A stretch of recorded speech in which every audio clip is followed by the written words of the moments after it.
രണ്ടുപേരുടെ മനസ്സിലും കണ്ട നാൾ മുതലുള്ള കാര്യങ്ങൾ ഒരു ചിത്രം പോലെ തെളിഞ്ഞു. ലച്ചുവിന് ശരത്തിനെ കിട്ടാഞ്ഞതിൽ ഒട്ടും നഷ്ടബോധം തോന്നിയില്ല. ശ്രീ ശരത്ത് നഷ്ടപ്പെടുത്തിയത് ഒരു നിധിയെയാണെന്ന് മനസ്സിലോർത്തു. അവനും അവളെ ചേർത്ത് പിടിച്ച് തലയിൽ ചുംബിച്ചു. രണ്ടുപേരും അവിടെ മുതൽ പരസ്പരം പ്രണയിക്കുകയായിരുന്നു. ഒരിക്കലും ആർക്കും ഒന്നിനും പിരിക്കാൻ കഴിയാത്ത വിധം അവരുടെ വിവാഹശേഷമുള്ള പ്രണയം പൂവിടട്ടെ. രണ്ടുപേരും പതിയെ ഉറക്കത്തിലേക്ക് വഴുതി വീണു. പുലർച്ചെ തന്നെ ലച്ചു കണ്ണുകൾ തുറന്നു.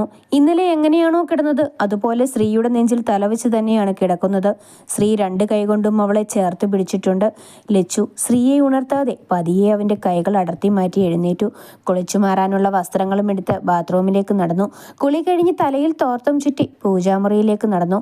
വിളക്ക് കൊളുത്തി തൻ്റെ പ്രാണന്റെ പാതിയായവന് വേണ്ടി മനമുരുകി പ്രാർത്ഥിച്ചു പറഞ്ഞു. ശ്രീയേട്ടനെ തന്നതിൽ കണ്ണീരോടെ കൃഷ്ണനോട് നന്ദി പറഞ്ഞു ലച്ചു. ശേഷം പൂജാമുറിയിലെ സിന്ദൂരച്ചപ്പിൽ നിന്ന് ഒരു നുള്ളി സിന്ദൂരം നെറുകയിൽ ചാർത്തി. ഒരു നുള്ളി ചന്ദനം നെറ്റിയിലും. ശേഷം ഒന്നും കൂടി വിളക്കിൽ തൊട്ടൊഴിഞ്ഞ് പുറത്തേക്ക് നടന്നു. ഉമ്മറവാതിൽ തുറന്ന് പാലും പാത്രവും എടുത്ത് അകത്തേക്ക് നടന്നു. പാലിന് കുറച്ച് പാത്രത്തിൽ ഒഴിച്ച് വെള്ളവും ചേർത്ത് ഗ്യാസിൽ വെച്ചു. ബാക്കിയുള്ളത് കുട്ടികൾക്ക് തിളപ്പിക്കാനും ശേഷം പലഹാരത്തിനുള്ളത് തിരഞ്ഞു.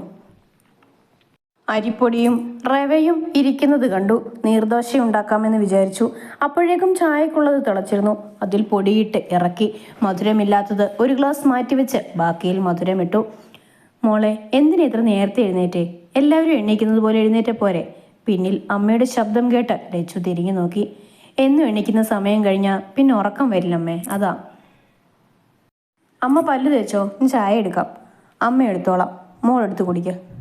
നമുക്ക് രണ്ടുപേർക്കും ഒപ്പം കുടിക്കാം. അതും പറഞ്ഞ് ലച്ചു 2 കപ്പുകളിൽ ചായ പകർന്നു. അച്ഛൻ എഴുന്നേറ്റോ അമ്മേ? പത്രം വായിക്കുന്നുണ്ട്. എന്നാൽ ഞാനിത് അച്ഛന് കൊടുത്തിട്ട് വരാം. അതും പറഞ്ഞ് ലച്ചുവിനെടുത്ത് ചായയുമായി ഉമ്മറത്തേക്ക് നടന്നു. അച്ഛ, ചായ. മോളെ അവിടെ വെച്ചേക്ക്, അച്ഛനെടുത്തോളാം. ലച്ചു മൂളി അകത്തേക്ക് നടന്നു.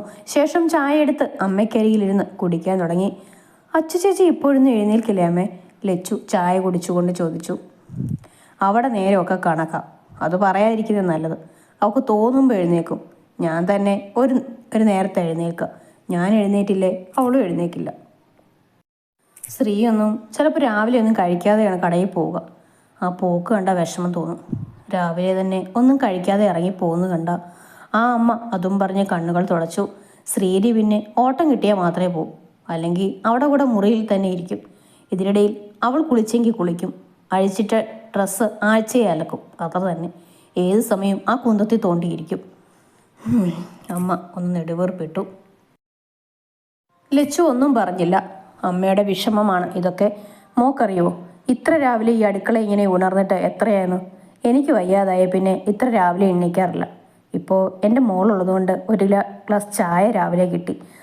അമ്മയുടെ വിഷമം എൻ്റെ മോള് വന്നു കയറിയ ദിവസം മുതൽക്ക് തന്നെ അടുക്കളയിൽ കയറ്റിയല്ലോ എന്നാണ്. ഒരു സഹായത്തിന് പോലും കഴിയാതെ. അവിടെ വീട്ടിൽ അമ്മയ്ക്ക് വയ്യാത്തതുകൊണ്ട് ഞാൻ രാവിലെ എഴുന്നേക്കും. അമ്മ നേരത്തെ എഴുന്നേക്കാൻ സമ്മതിക്കില്ല. ബാങ്കിൽ ജോലി കിട്ടിയതിനു മുന്നേ പതിയെ ജോലികൾ നോക്കാറുള്ളൂ. എന്നാലും രാവിലെ എഴുന്നേറ്റ പലഹാരത്തിനൊപ്പം ചോറും കറിയും ഒക്കെ ആവും. പിന്നെ ലേ എഴുന്നേറ്റ എന്തെങ്കിലും സഹായിക്കും. അവളെ വിളിക്കില്ല, പഠിക്കുന്ന കുട്ടിയല്ലേ. ബാങ്കിൽ ജോലി കിട്ടിയ പിന്നെ പലഹാരവും ഉച്ചയ്ക്കലേക്കുള്ളതും റെഡിയാക്കി അടുക്കളയെ ഒതുക്കി ബാങ്കിൽ പോവും. ബാക്കി പോയി വന്നിട്ട് ചെയ്യും. ആ അമ്മയെപ്പോലെ തന്നെയാണ് ഈ അമ്മയും കണ്ടിരിക്കുന്നത്. ആ വീട് പോലെ തന്നെയാണ് ഇതും. അതുകൊണ്ട് അമ്മയ്ക്ക് ഒരു വിഷമവും വേണ്ട. നിങ്ങൾക്ക് വേണ്ടി ഇതൊക്കെ ചെയ്യുന്നതിൽ എനിക്ക് സന്തോഷമേ ഉള്ളൂ. അതും പറഞ്ഞ് ലച്ചു അമ്മയുടെ കണ്ണുകൾ തുടച്ച് അമ്മയെ പുണർന്നു നിന്നു. ആഹാ, നിങ്ങൾ രണ്ടുപേരുടെ കെട്ടിപ്പിടിച്ച് നിൽക്കുകയാണോ? അവിടേക്ക് വന്ന അച്ഛൻ ചോദിച്ചു. ഏയ്, ഞങ്ങൾ വെറുതെ. ലച്ചു, ലച്ചു. അപ്പോഴേക്കും ശ്രീയുടെ ശബ്ദം കേട്ടു. ദാ വീട്ടിൽ നിന്ന് അച്ഛൻ വിളിക്കുന്നു. ഫോണുമായി അങ്ങോട്ടേക്ക് വന്ന് ശ്രീ പറഞ്ഞു. ശ്രീയുടെ വിളി കേട്ട് ലച്ചു തിരിഞ്ഞു നോക്കി. തൻ്റെ ഫോണും പിടിച്ച് ശ്രീയേട്ടൻ വരുന്നുണ്ട്. ദാ ലച്ചു, അച്ഛനാ, പോയി സംസാരിക്കുക. ഫോൺ കയ്യിൽ കൊടുത്ത് ശ്രീവേട്ടൻ പറഞ്ഞു. ഫോൺ കയ്യിൽ വാങ്ങി നോക്കിയപ്പോഴേക്കും കോള് കട്ടായിരുന്നു. അങ്ങോട്ടേക്ക് തിരിച്ചു വിളിച്ചു. അച്ഛേ. കോൾ കണക്റ്റായ ഉടനെ ലച്ചു വിളിച്ചു. ചേച്ചി, അച്ഛനല്ല, ഞാനാ. അപ്പുറത്തു നിന്ന് ലയ പറഞ്ഞു. ആ മോളെ, എന്തൊക്കെയാ വിശേഷം? എന്ത് വിശേഷം? വിശേഷം ഇപ്പം ചേച്ചിക്കല്ലേ. ഇവിടുന്ന് പോയപ്പോൾ ഞങ്ങളെയൊന്നും വേണ്ടല്ലോ. ശ്രീയേട്ടനെ മാത്രം മതിയല്ലേ ചേച്ചിക്ക്? ലയ പരിഭവത്തോടെ പറഞ്ഞു. ഒന്ന് പോടി, എനിക്ക് നിങ്ങളും വേണം ശ്രീയേട്ടനും വേണം. പിന്നെ വിളിക്കാതിരിക്കുന്നത് ഒരു തിരക്കിലാടി. എന്താ ചേച്ചി അവിടുത്തെ വിശേഷം? അതിനൊന്ന് പതിയെ മൂളിക്കൊണ്ട് ലയ ചോദിച്ചു. ഇവിടെ ഇപ്പോൾ നല്ല വിശേഷം മോളെ. ഇന്ന് കോളേജിൽ പോകുന്നില്ലേ? പോകണം. ഇവിടെ ചേച്ചി ഇല്ലാഞ്ഞിട്ട് ഒരു സുഖവുമില്ല. ഇന്നലെ രാത്രി അമ്മയും അച്ഛനും വിഷമിച്ചിരിക്കുന്നത് കണ്ടു, ലയ സങ്കടത്തോടെ പറഞ്ഞു. എന്നിട്ട് അമ്മയും അച്ഛനും എവിടെ? ലച്ചു സങ്കടത്തിൽ മൂളിക്കൊണ്ട് പതിയെ ചോദിച്ചു. ഇവിടെ ഉണ്ട് ചേച്ചി, ഞാൻ കൊടുക്കാം. അമ്മേ, അമ്മേ, ഇത് ചേച്ചി വിളിക്കുന്നു. അതും പറഞ്ഞ് ലയ അമ്മയെ വിളിക്കാൻ തുടങ്ങി. കാറി കൂവാതിടി പെണ്ണെ, ഇതാ വരുന്നു. ഫോണിനുള്ളിലൂടെ അമ്മ പറയുന്നത് ലച്ചു കേൾക്കുന്നുണ്ട്. ഹലോ മോളെ ലച്ചു, സുഖാണോടി? ഹലോ അമ്മേ, ലച്ചുവും സങ്കടത്തോടെ വിളിച്ചു. സുഖാണമ്മേ. അമ്മ എവിടെയായിരുന്നു ഇങ്ങനെ കിതയ്ക്കുന്നത്? അമ്മ അടുക്കളയിലായിരുന്നു മോളെ. ഈ പെണ്ണിൻ്റെ വിളി കേട്ട് ഓടി വന്നതാ, അമ്മ ചിരിയോടെ പറഞ്ഞു. അമ്മയ്ക്ക് ഇപ്പം ജോലി അധികമായിട്ടുണ്ടാവും അല്ലേ? ലച്ചു സങ്കടത്തോടെ ചോദിച്ചു. ഇല്ല മോളെ, എൻ്റെ മോള് വിഷമിക്കണ്ട. ലയ എല്ലാത്തിനും ഒപ്പം കൂടുന്നുണ്ട്.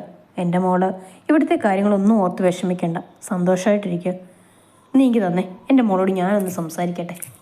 അവരുടെ സംസാരം കേട്ടുകൊണ്ട് നിൽക്കുകയായിരുന്ന അച്ഛൻ ഫോൺ കയ്യിൽ വാങ്ങിക്കൊണ്ട് പറഞ്ഞു. ലച്ചുവും കേട്ടു അച്ഛൻ്റെ ശബ്ദം. മോളെ ലച്ചു. ആ അച്ഛൻ അത്രയും വാത്സല്യത്തോടെ അവളെ വിളിച്ചു. അച്ഛൻ പോയില്ലേ ഇന്ന്? പോകാൻ നിൽക്കുകയായിരുന്നു. അപ്പോൾ മോളുടെ ശബ്ദം ഒന്നും കേട്ടിട്ട് പോകാമെന്ന് കരുതി. വണ്ടിയിൽ കയറിയാൽ പിന്നെ ഒഴിവുണ്ടാവില്ല. എൻ്റെ മോൾക്ക് സുഖമല്ലേ? അച്ഛൻ ചോദിച്ചു. സുഖാണച്ചാ, ലച്ചു പറഞ്ഞു. എന്നാൽ ശരി മോളെ, മോള് വെച്ചോ. അതും പറഞ്ഞ് അച്ഛൻ കോള് കട്ട് ചെയ്തു. ഇനിയും പറഞ്ഞ ആ അച്ഛൻ നിയന്ത്രണമില്ലാതെ കരഞ്ഞു പോകും. അല്ലെങ്കിലും പെൺകുട്ടികൾക്ക് കൂടുതലടപ്പം അച്ഛന്മാരോടായിരിക്കും. ഒരു കുഞ്ഞിനെ അമ്മ ഗർഭം ചുമക്കുന്നത് വയറ്റിലാണെങ്കിൽ അച്ഛൻ ചുമക്കുന്നത് നെഞ്ചിലാണ്. ആ അച്ഛൻ ഭാര്യയെയും മകളെയും ശ്രദ്ധിക്കാതെ കണ്ണുകൾ തുടച്ച് പുറത്തേക്ക് ഇറങ്ങിപ്പോയി. ഫോൺ വെച്ചപ്പോഴേക്കും ലച്ചു പൊട്ടിക്കരഞ്ഞു പോയിരുന്നു. അവരുടെ സംഭാഷണം കേട്ട് നിൽക്കുകയായിരുന്ന ശ്രീയുടെ കണ്ണുകളും നിറഞ്ഞു. ശ്രീ കരയുകയായിരുന്ന ലച്ചുവിൻ്റെ കയ്യിൽ പിടിച്ചു വലിച്ച് നെഞ്ചിലേക്കിട്ടു.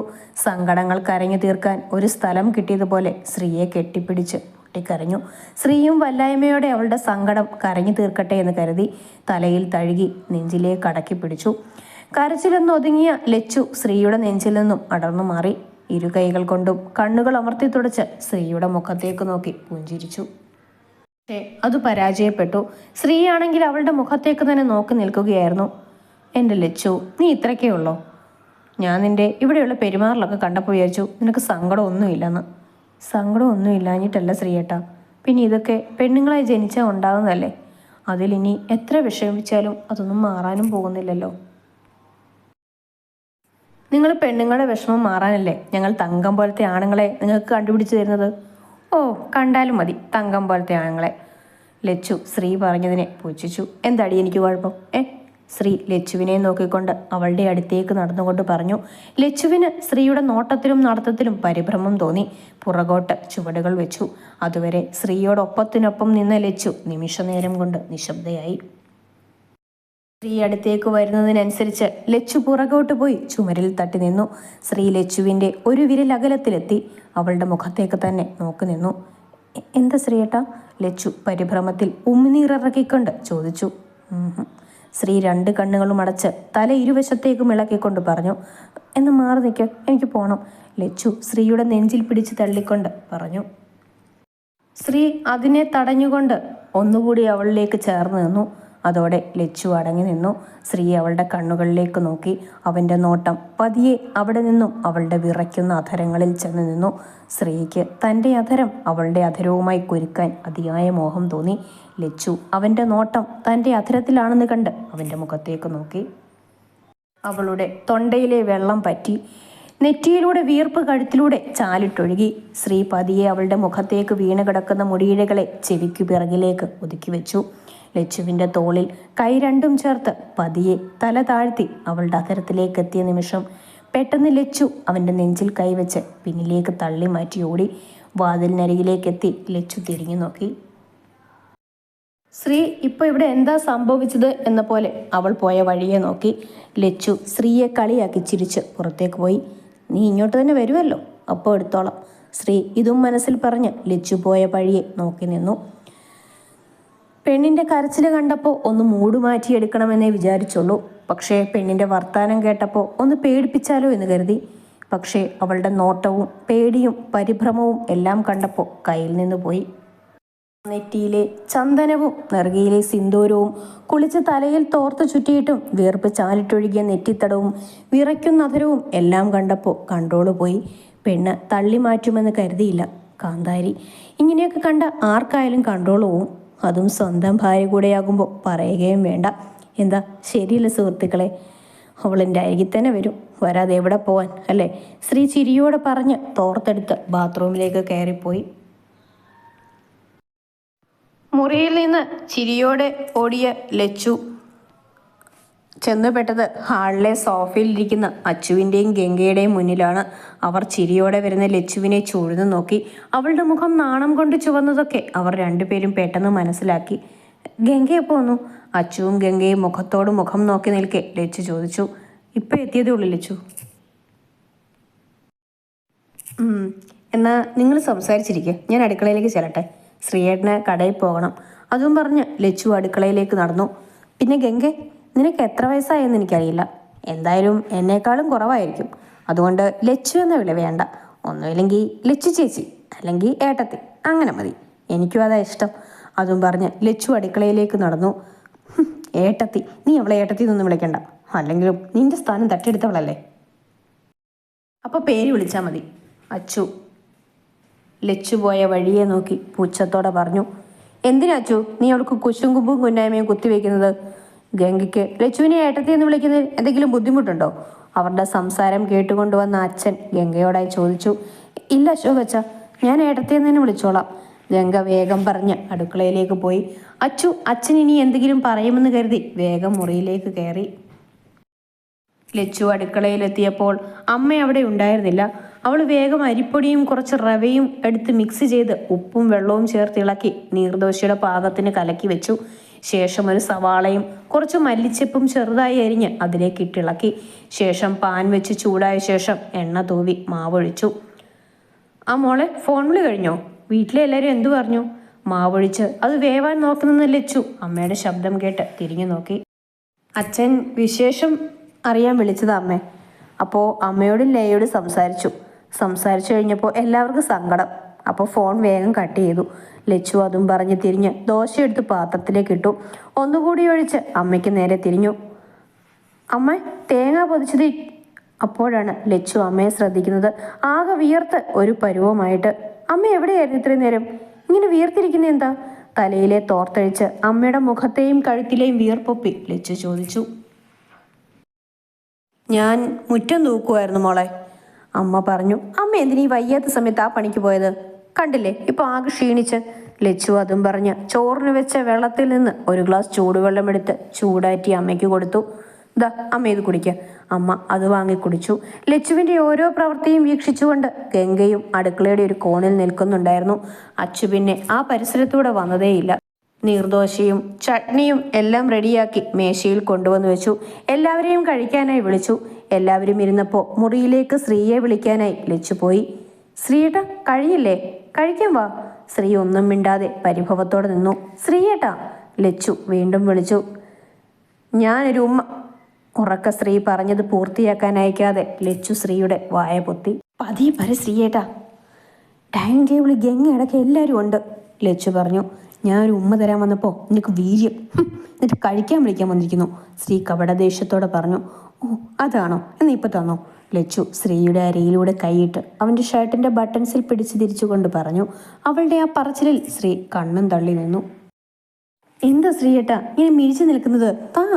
ശ്രീ വീണ്ടും ഞെട്ടി. ശ്രീ അതേ ഞെട്ടലോടെ ലച്ചുവിനെ ചേർത്ത് പിടിച്ച് നെറ്റിയിൽ ഉമ്മ വെച്ചു. ഇപ്പം ഇത്രയേ ഉള്ളൂ, ബാക്കി വൈകിട്ട് വന്നിട്ട്. ശ്രീ അതും പറഞ്ഞ് തിരിഞ്ഞ് കണ്ണാടിക്ക് മുന്നിൽ നിന്ന് മുടി ചെയ്യുവാൻ തുടങ്ങി. പെട്ടെന്ന് ലച്ചു ശ്രീയുടെ തോളിൽ പിടിച്ച് താഴ്ത്തി കവളിൽ ഉമ്മ വെച്ച് പുറത്തേക്കോടി.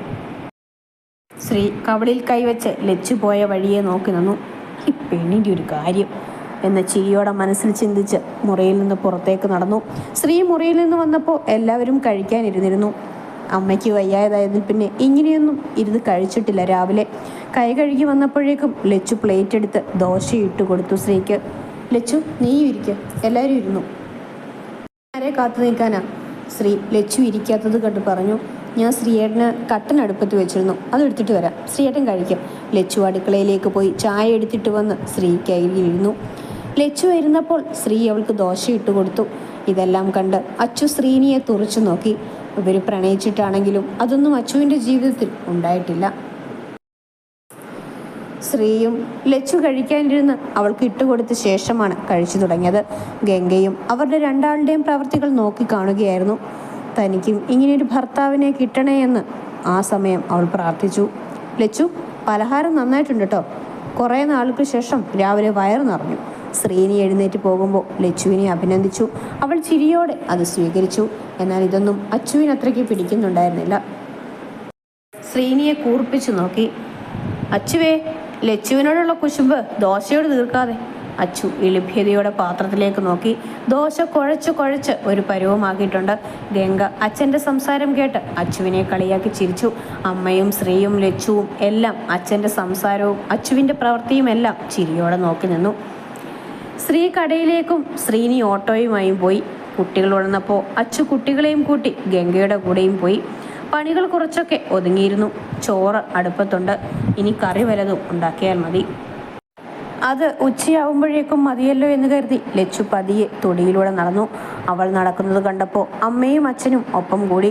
3 പേരും കൂടി വർത്തമാനമൊക്കെ പറഞ്ഞു നടന്നു. നമുക്ക് ഈ തൊടിയിൽ കുറച്ച് പച്ചക്കറി തൈകൾ വാങ്ങിച്ചു വെക്കണം അച്ഛാ. എന്നാൽ ഇങ്ങനെ വൃത്തികേടായി കിടക്കില്ല. പരിസരം വീക്ഷിച്ചുകൊണ്ട് ലച്ചു പറഞ്ഞു. ശരിയാ മോള് പറഞ്ഞത്.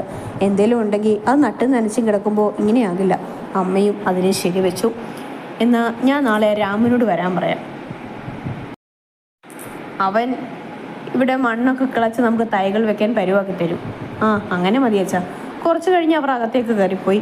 ഉച്ചക്കലത്തേക്ക് പരിപ്പ് കറിയും ക്യാബേജ് തോരനും പപ്പടവും വറുത്തു. അമ്മയുടെ ഫോൺ അടിക്കുന്നത് കേട്ട് അതെടുക്കാൻ മുറിയിലേക്ക് പോയി ലച്ചു. ശ്രീയായിരുന്നു ഫോണിൽ. ഹലോ ശ്രീയേട്ടാ. ഹലോ ലച്ചു. കടയിലെ ചെറുക്കൻ കുറച്ച് കഴിഞ്ഞ് അവിടേക്ക് വരും. അവൻ്റെ കയ്യിൽ ഊണ് കൊടുത്തയക്ക്. ശ്രീയേട്ടൻ ഏതോ തിരക്കിനിടയിൽ നിൽക്കുന്നത് പോലെ പറഞ്ഞു. ശരി ശ്രീയേട്ടാ, ഇവിടെ കടയിൽ തിരക്കാം, ഞാൻ വെക്കുക. അതും പറഞ്ഞ് അവൻ ഫോൺ വെച്ചു. വേഗം അടുക്കളയിൽ ചെന്ന് മുട്ടയുണ്ടായിരുന്നെടുത്ത് പൊരിച്ചു. അമ്മ കുളിക്കുകയായിരുന്നു. മോൾ എന്താ തിരയുന്നത്? കഴിഞ്ഞ് വന്ന അമ്മ ചോദിച്ചു. ഞാൻ ശ്രീയേട്ടന് ചോറ് കൊടുത്തേക്കും പാത്രം തരുകയായിരുന്നു അമ്മേ. അവൻ ഊണിന് വരുന്നില്ലേ? ഇല്ലെന്നാ പറഞ്ഞത്. കടയിലെ ചെറുക്കം വരുമെന്ന്. അവിടെ തിരക്കാണത്രേ. മോളെല്ലാം എടുത്തു, അമ്മ പാത്രം എടുക്കാം. എല്ലാം ആക്കി വെച്ചപ്പോഴേക്കും ചെക്കൻ അത് വന്ന് കൊണ്ടുപോയി.